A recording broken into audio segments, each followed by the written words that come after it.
नमस्कार। चंडीगढ़ यूनिवर्सिटी के मीडिया संस्थान के इस खास प्रोग्राम पंजाब विधानसभा चुनाव 2022 परिचर्चा में आपका स्वागत है।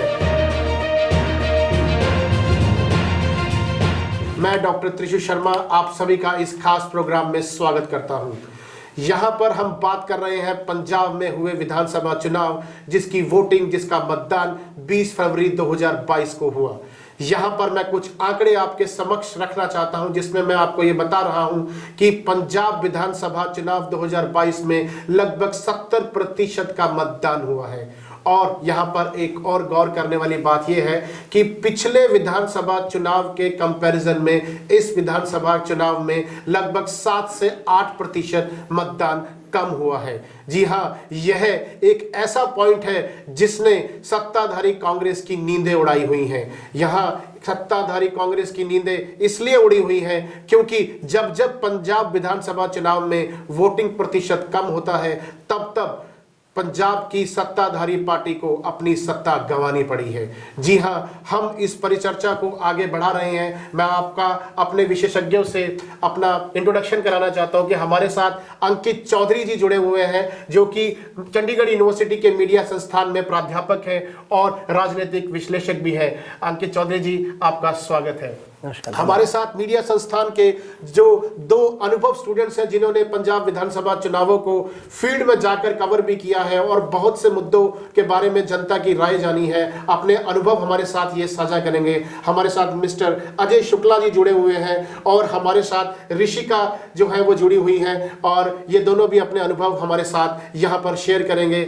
और इन सबके साथ हमारे साथ मीडिया संस्थान के स्टूडेंट्स भी जुड़े हुए हैं, जिन्होंने अलग अलग वोटिंग बूथ पर जाकर और अलग अलग विधानसभाओं में ये गए हैं। ये देश का युवा है, ये पंजाब का युवा है, जिन्होंने पंजाब ही नहीं बल्कि देश के भाग्य विधाता हैं, जो अपने मतदान के थ्रू देश के भाग्य विधाता का चुनाव करते हैं। मैं आप सभी का इसमें स्वागत करता हूं। परिचर्चा की शुरुआत मैं इस प्रश्न से करना चाहूंगा अंकित चौधरी जी, कि जिस तरीके से यह आंकड़ा सामने आया है कि पिछले विधानसभा चुनाव के कंपैरिजन में इस बार के चुनावों में लगभग 7 से 8% का मतदान जो है वो कम हुआ है। और जाहिर है कि जो आंकड़े बताते हैं कि जब जब सरकार सत्ताधारी सरकार ने ये देखा है कि मतदान कम हुआ है, तो सरकार गंवानी पड़ी है उनको। इस विषय पे आपका विश्लेषण क्या कहता है? जी बिल्कुल, अगर आप पंजाब के जो हालिया वोटिंग ट्रेंड और वोटिंग परसेंटेज को देखते हैं तो निश्चित तौर पर एक सत्तारूढ़ पार्टी जो कांग्रेस है उसके लिए चिंताजनक है। लेकिन अभी जो अंतिम नतीजे आएंगे उसके बाद सही स्थिति साफ होगी, क्योंकि जिस तरह से वोटिंग ट्रेंड देखने को मिला है तीनों अलग अलग क्षेत्रों में, चाहे आप माझा दोआबा और मालवा की बात करते हैं, तो कहीं ना कहीं जहाँ एक पार्टी मानकर चल रही थी कि उनके पास एक बढ़त है, तो वहाँ बढ़त तो कम भी हो सकती है। और एक फैसला, अभी अंतिम फैसला उसका हमें जरूर इंतजार करना पड़ेगा, क्योंकि ये जो फॉर्मूला है कि अगर चुनाव कम होगा तो किसको फायदा होगा, चुनाव ज्यादा होगा, कई बार बड़ा विपरीत भी रहता है। और हम ये पुराना जो इतिहास है चुनाव का उसमें देख चुके हैं, तो हमें जल्दबाजी होगा कहना कि किसके लिए कितना खतरनाक है। लेकिन बिल्कुल इसमें कोई दो राय नहीं कि कांग्रेस के लिए ये चिंताजनक स्थिति है। 110 दिन का कार्यकाल जिस तरह से उन्होंने चन्नी जी का रखा था, अब उसकी परीक्षा होनी है, उसकी अग्नि परीक्षा 10 तारीख को सामने होगी। जी हाँ, कांग्रेस के मुख्यमंत्री चरणजीत सिंह चन्नी यह जनता में कहते फिरे अपने चुनाव प्रचार के दौरान कि मैंने 111 दिन की सरकार चलाई है, और वो चाहते हैं कि उनको पूरा जनता जो है मौका दे, 5 साल दे सरकार चलाने के लिए, जिससे कि पंजाब की जनता का वो भलाई कर सके। मैं यहां पर एक और आंकड़ा आपके समक्ष प्रस्तुत करना चाहता हूं। मैं बता देना चाहता हूं कि पंजाब में इस बार विधानसभा चुनावों में मानसा जिले में सबसे अधिक मतदान हुआ है, और मोहाली जो चंडीगढ़ से जुड़ा ट्राई सिटी का एक बहुत इंपॉर्टेंट जिला है, वहां पर सबसे कम मतदान हुआ है। यह बड़ा आंकड़ा है, जहां देखने वाली बात है कि मोहाली जो कि एक एजुकेशन हब भी है, एक बिजनेस हब भी है, एक IT सेक्टर भी है, यहां पर पढ़े लिखे लोग ज्यादा है, लेकिन यहां पर जो मतदान का आंकड़ा आया है वो बहुत कम है, जो कि एक चुनौती है हमारे समाज के लिए, क्योंकि लोगों को बढ़ चढ़कर इसमें भाग लेना चाहिए, लेकिन मतदान मोहाली में सबसे कम हुआ है। हम चलते हैं अपने स्टूडेंट्स की ओर, जिन्होंने इस चुनावी प्रक्रिया में अलग अलग बूथों पर ये गए हैं और अलग अलग पार्टी, अलग अलग नुमाइंदों के साथ इन्होंने बातचीत की है और अपना विश्लेषण लेकर हमारे साथ आए हैं। तो शुक्ला जी, आप ये बताइए कि इस बार पंजाब के विधानसभा चुनावों में अकाली दल भी है, कांग्रेस भी है और आम आदमी पार्टी भी है। इसके साथ साथ कैप्टन अमरिंदर सिंह ने अपनी नई पार्टी बनाई और भाजपा के साथ गठबंधन में अपनी वो इस चुनावों में उतरे। तो आपका विश्लेषण, आपने अलग अलग प्रत्याशियों से बात की, अलग अलग लोगों से, मतदाताओं से बात की, तो आपका विश्लेषण क्या कह रहा है कि आगामी 10 मार्च को नतीजे किस तरीके के हो सकते हैं? देखिए, यहाँ पे अगर बात की जाए तो हम यहाँ के पंजाब के जनता जो है उनके पास ऑप्शंस बहुत ज़्यादा आ चुकी हैं, क्योंकि दिल्ली से पार्टीज आ रही हैं, कहीं इधर उधर के राज्यों से लोग आ रहे हैं। तो इस कारण पंजाब के जो लोग हैं वो काफ़ी ज़्यादा कंफ्यूज हो चुके हैं। लेकिन कहीं ना कहीं हमको ये देखने को मिल सकता है कि बाहर की पार्टीज़ को वो बेहतर ऑप्शन समझें, क्योंकि यहाँ पे जो पार्टीज़ ने राज किया है उन्होंने कुछ जनता के मुकाबले इतना खास कोई कार्य किया नहीं है। 25 साल और 19 साल उन्होंने दूसरी पार्टीज़ को दिया, इस बार वो शायद 5 साल दूसरी पार्टीज़ को भी देना पसंद करें। तो शुक्ला जी का आकलन यह कहता है कि जनता ने बदलाव का मूड बनाया है। जिस तरीके से कह रहे हैं कि इस बार सभी राजनीतिक पार्टियों ने अपने मुद्दे जो है युवाओं पर केंद्रित रखे, किसानों पर केंद्रित रखे, बिजली के बारे में कि हम 300 यूनिट बिजली फ्री करेंगे या बिजली का दाम आधा कर देंगे। महिलाओं को जिस तरीके से कांग्रेस सरकार ने कहा कि बसों में, सरकारी परिवहन की बसों में उन्होंने यात्रा मुफ्त की। तो हमारे साथ मिस वर्मा है जो बताएंगी हमें कि आपके अनुभव क्या कहते हैं इस पंजाब विधानसभा चुनावों के बारे में। जैसा कि 20 फरवरी को लोगों ने मतदान किया है, आपने कई लोगों से बात की है, आप फील्ड में गए हैं, तो आपका अनुभव क्या कह रहा है इस बारे में? जिस प्रकार से हमने आंकड़ों से देखा है कि 60% वोटिंग इस बार गिर चुकी है, तो उससे पता लगता है कि जनता का सरकार से विश्वास उठ चुका है और वो शायद किसी नई सरकार को यहाँ पे मौका देना चाहते हैं। तो मेरे हिसाब से हो सकता है कि आम आदमी पार्टी की सरकार इस बार वोट जीते। देखिए अंकित जी, जिस तरीके से हमारे युवा छात्रों ने फील्ड में काम किया है, हमने भेजा हमारे स्टूडेंट्स को फील्ड में जनता की राय जानने के लिए, जनता की नब्ज टटोलने के लिए।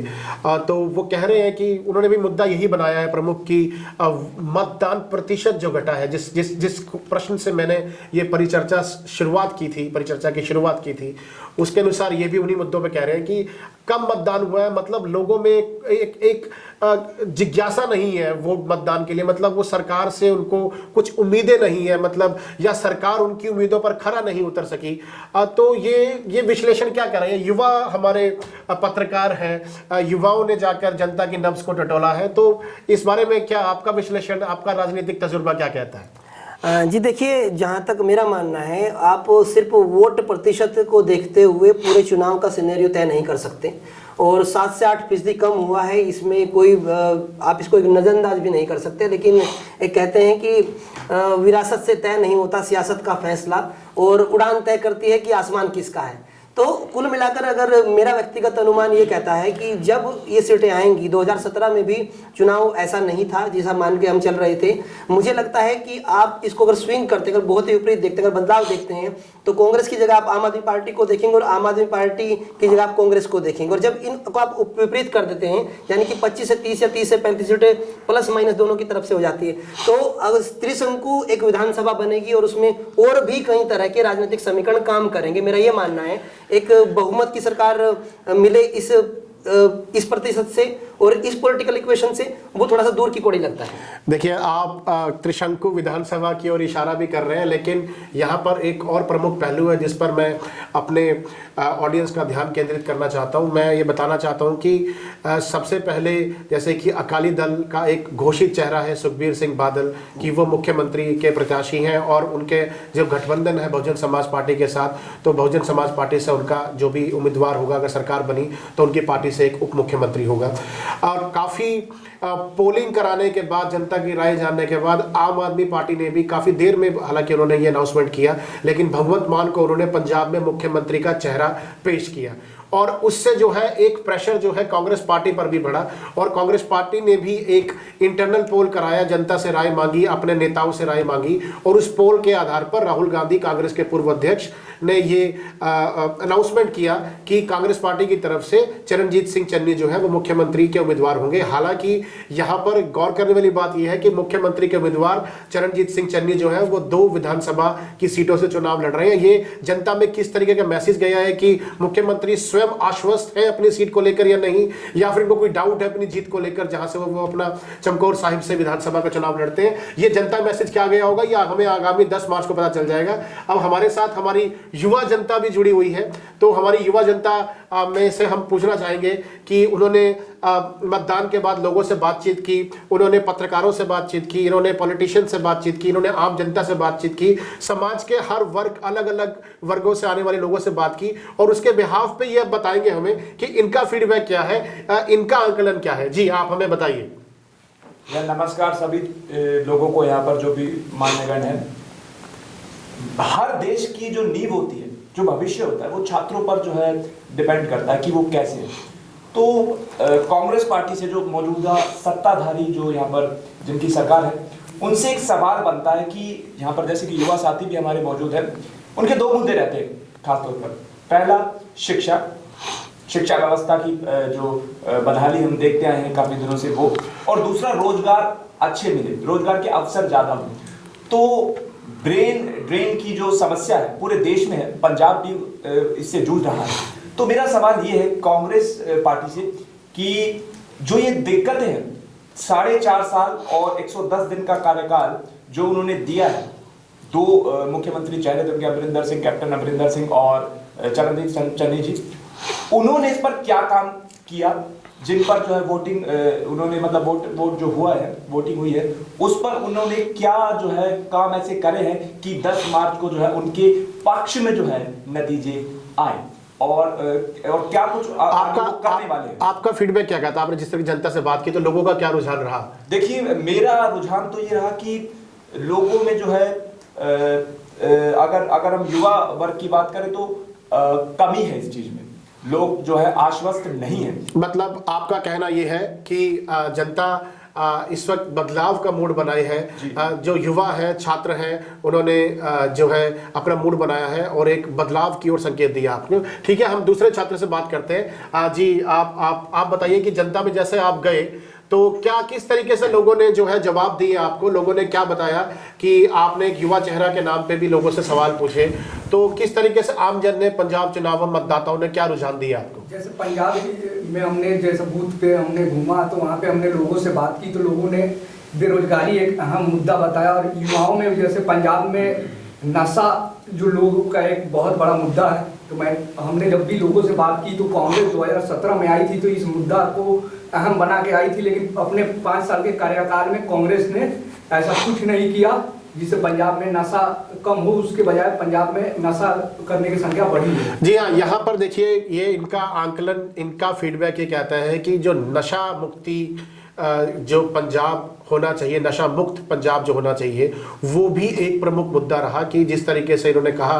कि 2017 के चुनाव में कांग्रेस नेताओं द्वारा किया गया वादा था कि पंजाब को नशा मुक्त बनाया जाएगा, और चुनावी सीजन में विक्रमजीत सिंह मजीठिया के खिलाफ FIR रजिस्टर की गई, उनको फिर जमानत मिली, अब फिलहाल वो जेल में है। तो अंकित चौधरी जी, मैं आपसे जानना चाहता हूँ कि अगर पंजाब की जनता का मत बट गया और त्रिशंकु विधानसभा बनी तो आपको क्या लगता है कि कांग्रेस सस्टेन कर पाएगी या फिर चुनावी चाणक्य अमित शाह जी इसमें अपना कुछ रोल निभा पाएंगे? देखिए, राजनीति में संभावनाएं हमेशा बनी रहती हैं और वो कभी खत्म नहीं होती, और किसी भी पार्टी के लिए, किसी भी व्यक्ति के लिए, किसी भी चाणक्य के लिए खत्म नहीं होती।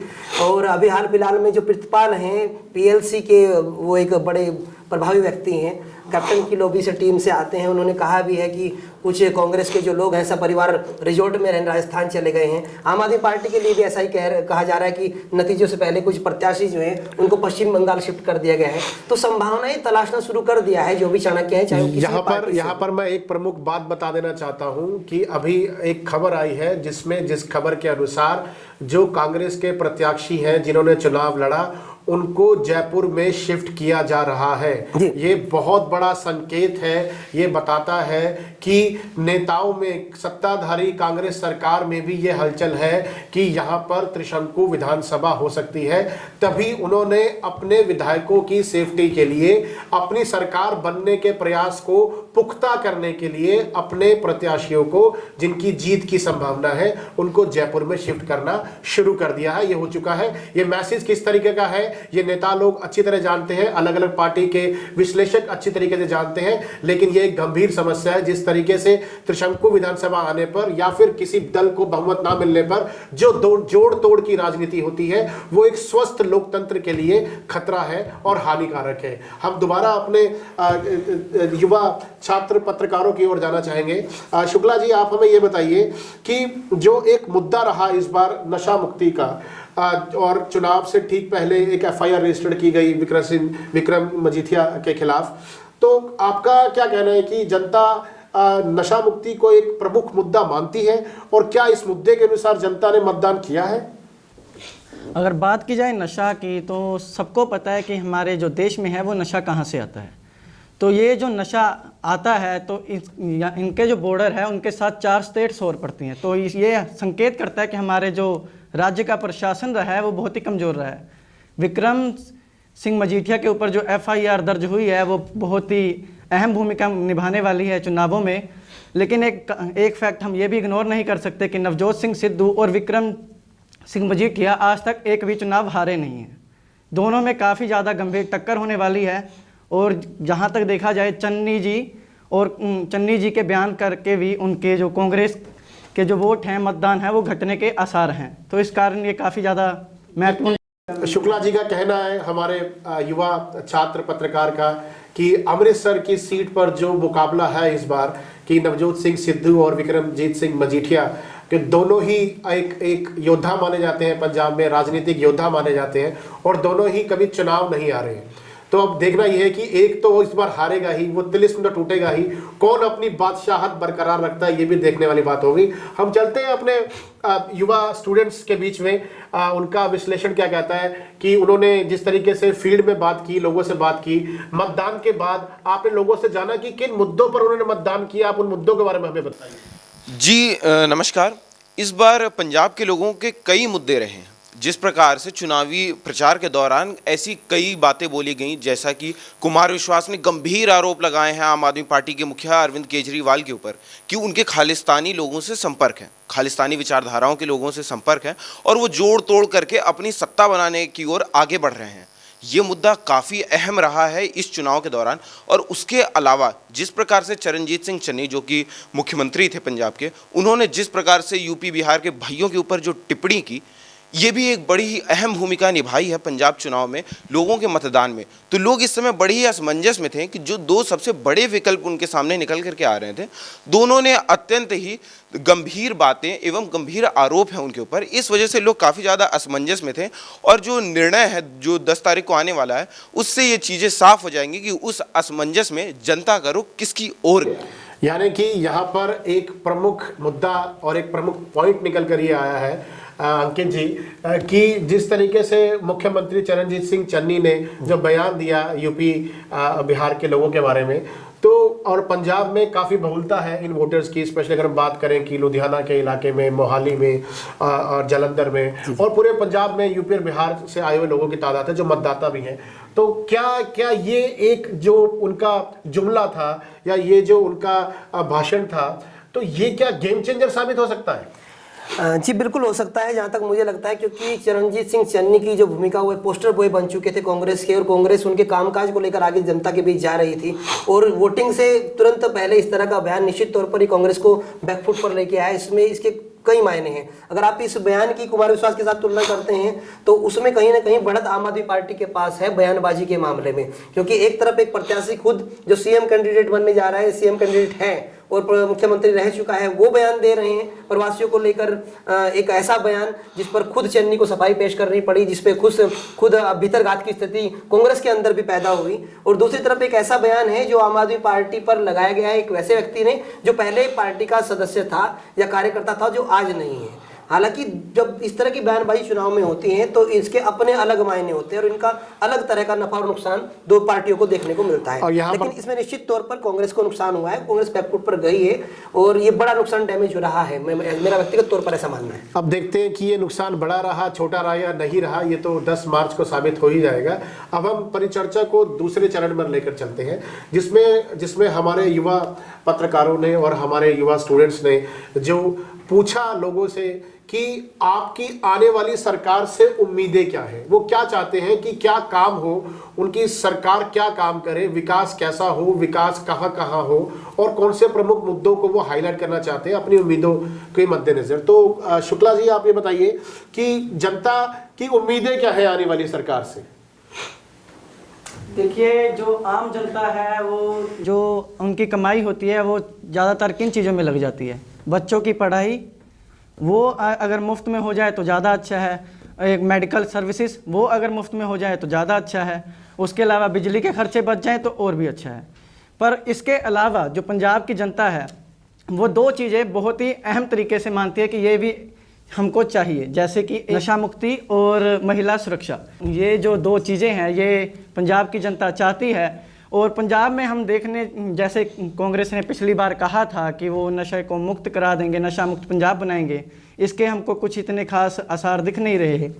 और महिला सुरक्षा के बारे में हम बात करें तो उस मामले में तो हम आम आदमी पार्टी भी दिल्ली में जो काम किया है उस हिसाब से लग नहीं रहा कि दिल्ली की महिलाएं सुरक्षित हैं। बाकी महिला सुरक्षा के बारे में मैं रिश्ता जी से हम किसी और सरकार का क्रिटिसिज्म से दूर हटते हुए हम यहाँ पर आपके जो मुद्दे आपने बेशक उठाए वो है अस्पताल और स्कूल, जिस पर आगामी आने वाली सरकार से जनता की, युवाओं की उम्मीदें हैं कि वो स्वास्थ्य सिस्टम, स्वास्थ्य प्रणाली और शिक्षा प्रणाली, स्कूलों पर ध्यान दे, जिससे हमारे देश का, हमारे राज्य का विकास हो सकेगा। मिस वर्मा, आपने जिन लोगों से बात की, आपने मतदाताओं से बात की, देश के भविष्य युवाओं से बात की, तो उनकी क्या उम्मीदें हैं आने वाली सरकारों से? जिस प्रकार से शुक्ला जी ने कहा कि अभी जो जनता को उम्मीदें हैं, जो युवा को उम्मीदें हैं, वो ये उम्मीदें हैं कि जो हमारी मेडिकल सर्विसेज है वो ठीक हो, जो स्कूलिंग है वो अच्छे से हो। तो वही सेम चीज़ें जब हमने जाके युवाओं से बात की तो उनका भी व्यू पॉइंट वही था और वही रहा है। जनता यही चाहती है कि मेडिकल सर्विसेज और स्कूलिंग अच्छे से हो। हमारे बीच एक गर्ल स्टूडेंट है, युवा स्टूडेंट है, जिन्होंने भी पंजाब के मोहाली एरिया को कवर किया है, मोहाली के मतदाताओं से बात की है। तो आप हमें बताइए कि मतदाताओं ने वोट देने के बाद अपनी किन उम्मीदों को जाहिर किया कि वो सरकार से क्या उम्मीद करते हैं, सरकार उनके लिए क्या करे, तो उस बारे में आप बताइए कि आपका फीडबैक क्या रहा, आपको क्या जवाब दिए लोगों ने? जब मैं महिला मतदाता के बीच में गई तो उन सबका बस एक ही सवाल था कि क्या जो वादे चुनावों से पहले किए गए हैं वो पूरे किए जाएंगे या वो सिर्फ चुनावी बातें थी। जैसे कि हम सब ने देखा है, आम आदमी पार्टी ने हर महिला जो 18 वर्ष से ऊपर की हैं उनको 1000 प्रत्येक महीना देने के वादे किए हैं। उधर ही कांग्रेस ने भी 1100 रुपये हर महीने हर महिला को देने का वादा किया है। तो बस महिलाएं इतना जानना चाहती हैं कि जो योजनाएं लाने के वादे उनसे किए गए हैं या जो सपने जो उनको दिखाए गए हैं वो पूरे किए जाएंगे या नहीं। ठीक है, तो ये बताना चाह रही हैं कि जिस तरीके से उन्होंने मोहाली के मतदाताओं से बात की, स्पेशल महिला मतदाताओं से बात की, तो उनका मुद्दा था कि जो आपने चुनाव के दौरान वादे किए उनको पूरा किया जाए। जी हाँ, हर पार्टी अपने घोषणा पत्र में अच्छे वादे करती है, जनता को भलाई, जनता के लिए लुभावने वादे करती है। तो हम चाहते हैं, हम भी इस परिचर्चा के माध्यम से सभी राजनीतिक दलों से ये रिक्वेस्ट करते हैं कि सरकार में चाहे जो भी आए, आपने जो वादे किए हैं चुनाव के दौरान उनको पूरा किया जाए, ताकि इस राज्य को एक समृद्ध राज्य बनाया जा सके, इस राज्य को एक विकसित राज्य बनाया जा सके। पंजाब के ऊपर जितना कर्जा है इसको उस कर्ज मुक्त राज्य बनाया जा सके, नशा मुक्त राज्य इस पंजाब को बनाया जा सके। हम परिचर्चा के अंतिम चरण में चलते हैं। अंकित चौधरी जी, अब विश्लेषण का समय है, तो सभी का जो फीडबैक है, सभी के बयान देखने, सुनने, जानने के बाद अब आप ये बताइए कि आपके व्यक्तिगत निर्णय, आपका राजनीतिक विश्लेषण का जो अनुभव है, उसके अनुसार पंजाब में क्या होने जा रहा है? देखिए, इसमें जो नतीजे तय कर रहे हैं इसमें कोई शक नहीं, लेकिन तीन, जैसा मैंने पहले भी बताया, जो 3 रीजन हमारे सामने हैं पंजाब के, और तीनों में ही अलग तरह का एक वोटिंग ट्रेंड और परसेंटेज देखने को मिला है। और सबसे बड़ी बात जो मुझे नज़र आ रही है, शहरी क्षेत्रों में मतदान गिरा है और ग्रामीण क्षेत्रों में मतदान प्रतिशतता बढ़ी है। तो ये एक बड़ा सवाल है और इसी की वजह से शायद कांग्रेस बड़ी चिंता की स्थिति में है और आम आदमी पार्टी को बढ़त मिलती हुई नजर आ रही है। लेकिन जैसा मैंने कहा कि त्रिशंकु विधानसभा बनेगी तो मजीठिया का वोटिंग के बाद बयान आया कि हम एक बार फिर से भाजपा के साथ जा सकते हैं और 20 तारीख के बाद से जितनी बयानबाजी आम आदमी पार्टी की तरफ से हुई है उसमें अकाली दल को कहीं भी टारगेट नहीं किया गया है। ये एक बड़ा संकेत है।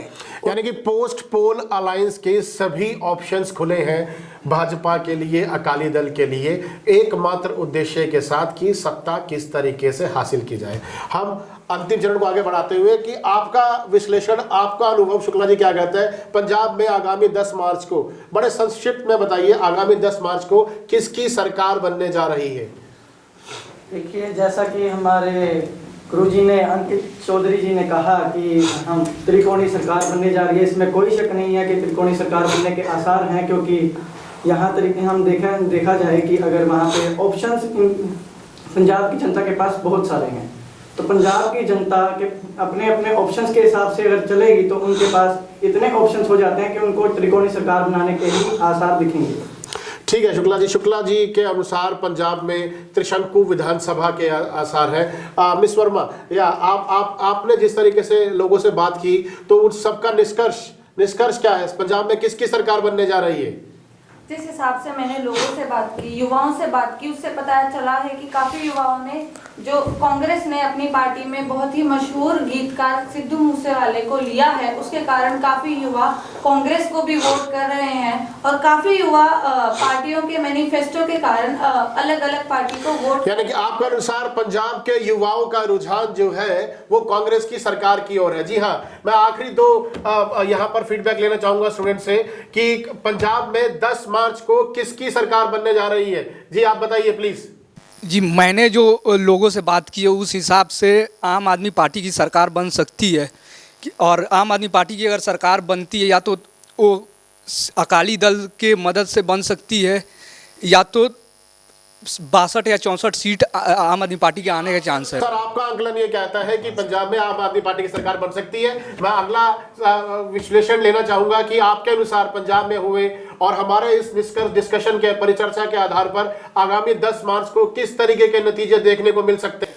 देखिए, पंजाब में उतरकर जो हमने क्षेत्र पर कार्य किया और जो परिचर्चा हमने की है उसके आधार पर मेरा यह मानना है कि पंजाब की जनता एक सशक्त सरकार, सुदृढ़ सरकार चाहती है जो कठिन फैसले ले सके और उनके जो मुद्दे हैं उनको सुलझा सके। लेकिन इस बार चूंकि वोटिंग परसेंटेज भी कम हुआ है तो यह मुझे लग रहा है कि इस बार जनता की यह मांग पूरी होती नहीं दिख रही है, क्योंकि आम आदमी पार्टी और कांग्रेस के बीच में ही लगातार पसोपेश बना रहता है और आम आदमी पार्टी अपने विधायकों के पलायन को रोकने में उसका रिकॉर्ड काफ़ी खराब रहा है और कांग्रेस में भी राजनीतिक नेतृत्व की जो एक संकट है वो गहराने के आसार हैं। तो अगले 5 वर्ष मेरे हिसाब से पंजाब की जनता के लिए सरल नहीं होने वाले हैं और सरकार की स्थिति लगातार बदलने वाली है और चिंताजनक रहने वाली है। यानी कि आपका विश्लेषण भी ये कहता है कि पंजाब में 10 मार्च को जो नतीजे आने वाले हैं, पंजाब विधानसभा 2022 के चुनावों के नतीजे जो भारतीय चुनाव आयोग जो है 10 मार्च को घोषित करेगा, उसके अनुसार पंजाब में जो है त्रिशंकु विधानसभा की प्रबल संभावनाएं हैं। हालांकि आपके विश्लेषण ने यह भी साथ साथ बताया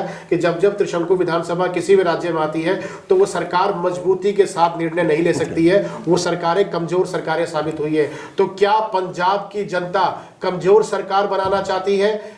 क्या पंजाब की जनता एक मजबूत सरकार चाहती है या पंजाब की जनता इस बार एक बदलाव के साथ मजबूत सरकार देना चाहती है या पंजाब की जनता एक बदलाव के साथ त्रिशंकु विधानसभा देना चाहती है? इन सभी प्रश्नों का जवाब जो है आपको 10 मार्च को मिलेगा और हम एक अच्छे पंजाब की भविष्य की कामना करते हैं, हम एक नशा मुक्त पंजाब की कामना करते हैं, हम एक कर्ज मुक्त पंजाब की भावना करते हैं, हम एक हरे भरे भरपूर पंजाब की बात करते हैं जिसमें हर व्यक्ति शिक्षित, सुशिक्षित और कौशल से परिपूर्ण हो, जिसमें वो अच्छा जो है अपना योगदान दे सके राज्य की तरक्की में, देश की तरक्की में। और सरकारों से यह अनुरोध है, जो भी सरकार आए, युवाओं के लिए रोजगार की अच्छी व्यवस्था कराए, ताकि हमारा युवा जो है यहाँ पर किसी गलत संकट में ना जाए, किसी नशा में ना जाए, और अच्छा युवा यहीं पर अच्छी जो है वो काबिलियत के अनुरूप, योग्यता के अनुरूप यहीं पर वो एक अच्छा रोजगार पाए, यहीं पर नौकरी पाए, और पंजाब की विकास के लिए पंजाब को सुदृढ़ बनाने में अपना योगदान रखे। इसी के साथ हम इस परिचर्चा में शामिल अंकित चौधरी जी, हमारे युवा छात्र, हमारे देश के तमाम राज्यों के यहाँ पर स्टूडेंट्स बैठे, हमारे यहाँ पंजाब, हिमाचल, हरियाणा, दिल्ली, उत्तर प्रदेश, बिहार, झारखंड से जुड़े हुए स्टूडेंट्स यहाँ पर बैठे हैं। सबने पंजाब विधानसभा के चुनावों में काम किया, यहाँ पर सभी दलों के नेताओं से मिले, सभी दलों के समर्थकों से मिले, महिलाओं से मिले, बुजुर्गों से मिले, और उन सब से बात करने के आधार पर, उनसे मिले अनुभवों के आधार पर अपने जो विश्लेषण जो यहाँ पर किया वो यहाँ पर हमारे साथ साझा किया। इस परिचर्चा में जुड़ने के लिए आप सभी का धन्यवाद।